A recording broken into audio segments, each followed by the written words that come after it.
नमस्कार, news for nation देख रहे हैं आप। मैं हूं आपके साथ धीरज सिंह। रुपेश हत्याकांड में पुलिस पटना एसएसपी की ओर से खुलासा किया गया और उनके द्वारा कहा गया कि ये रोड रेज का मामला था।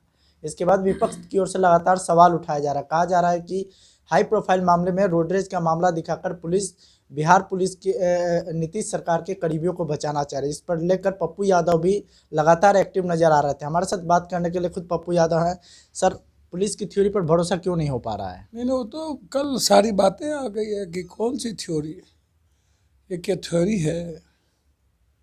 ये तो किसको बचाना चाहते हैं? कौन है इसमें नंबर वन? कौन है? कहाँ गई घटना घटी? क्या हुआ? वो तो चुनाव लड़ना चाहते थे, फिर चुनाव नहीं लड़े, सरकार के खिलाफ चुनाव लड़ना चाहते थे। नौकरी से डर हुआ, क्या होगा चुनाव का। फिर लगातार वहाँ बड़े लोगों से संपर्क में, साफ क्लियर है कि रुपेश की हत्या करवाई गई। कल भी मैंने कह दिया है सारी चीज़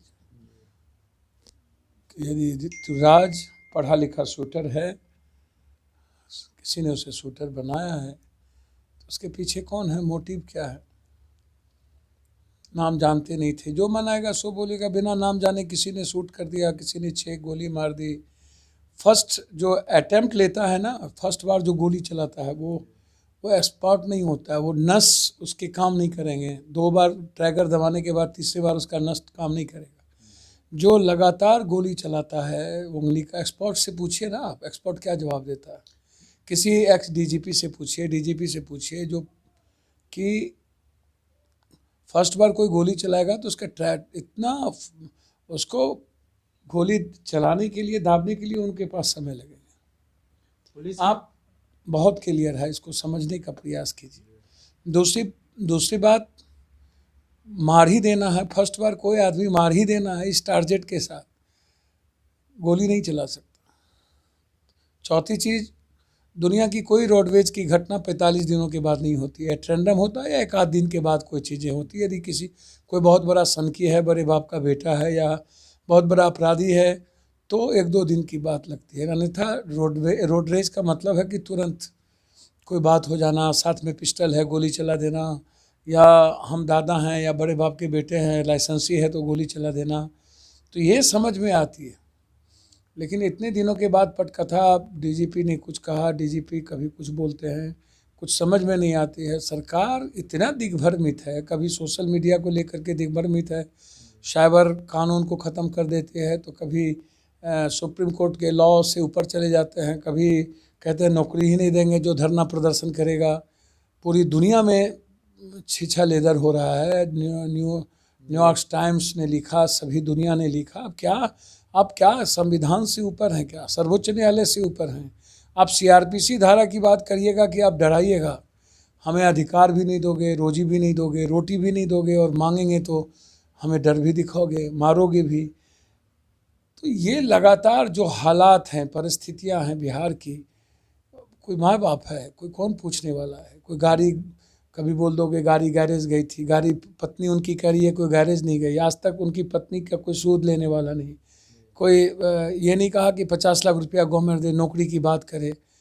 इंडिगो ने अभी तक नौकरी की बात नहीं की। उस परिवार की ज़िंदगी कैसे चलेगा, इस पर कोई सवाल और बहस नहीं का मुद्दा नहीं बना।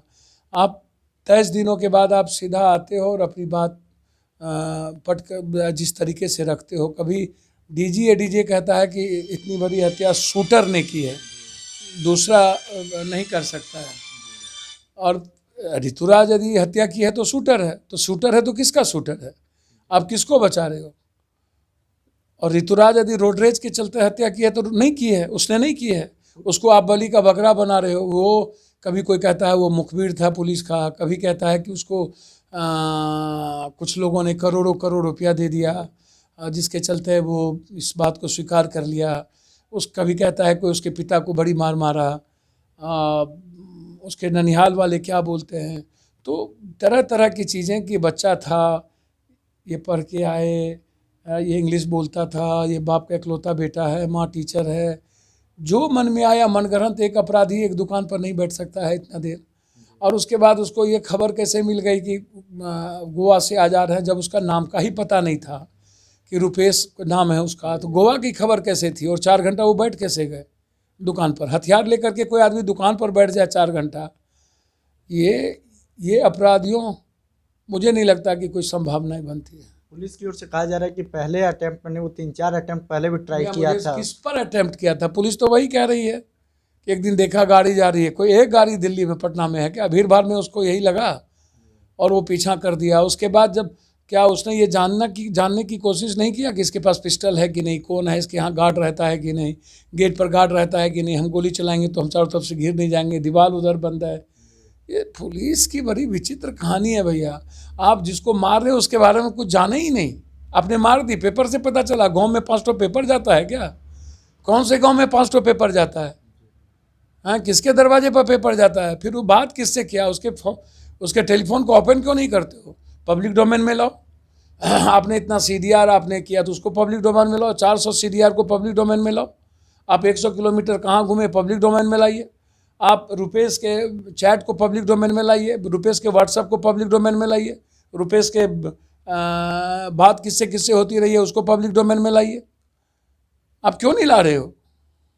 कल आपने ट्वीट भी किया था विजेंद्र चौधरी का करीबी बताकर कि ऋतुराज उनका करीबी है, उनके साथ फोटो वायरल हो। नहीं, ऋतुराज वो अलग, ऋतुराज कोई चैनल अथी पर इस पे था, क्या कहते हैं, सोशल मीडिया पर। कौन से ऋतुराज हैं वो तो वो तय करेंगे। वो उनका प्रश्न ये था, वहाँ मार्कशीट था, क्या देख रहे थे, तो वो उनका है, उस पर मेरा कुछ नहीं कहना है। लेकिन मेरी लड़ाई बिल्कुल साफ है। नीतीश जी सुशासन की बात करते हैं, अच्छी बात है, ना कहते हैं बचाते हैं, ना हम किसी को फंसाते हैं। तो इसमें तो बचा भी रहे हैं और फंसा भी रहे हैं। ऋतुराज को फंसा भी रहे हैं और किसी को बचा भी रहे हैं। या ऋतुराज शूटर है तो उसको आप बचा भी रहे हैं और किसी को फंसा भी रहे हैं। ऋतुराज को कह रहे हैं कि नवसिखिया है, रोडरेज में मार दिया। सरकार की ओर से कहा जा रहा है कि अगर विपक्ष CBI जांच की मांग करती है, परिवार मांग करते हैं तो सिफारिश की जाएगी, लेकिन विपक्ष उससे भी ऐतराज हुआ कि CBI की जांच क्यों कर रहे हैं। से परिवार ने तो कही दिया CBI इंक्वायरी की कर दे, निश्चित रूप से करना चाहिए, निश्चित रूप से करना चाहिए। यहीं भी है, उत्तर प्रदेश में बलात्कार की घटना घटी थी, क्या हुआ आप हमको बताइए ना। उत्तर प्रदेश में बलात्कार की घटना घटी, पुलिस ने कह दिया कोई बलात्कार नहीं हुआ, CBI ने कहा कि हाँ बलात्कार के बाद मारा गया। तो परिस्थिति तो है।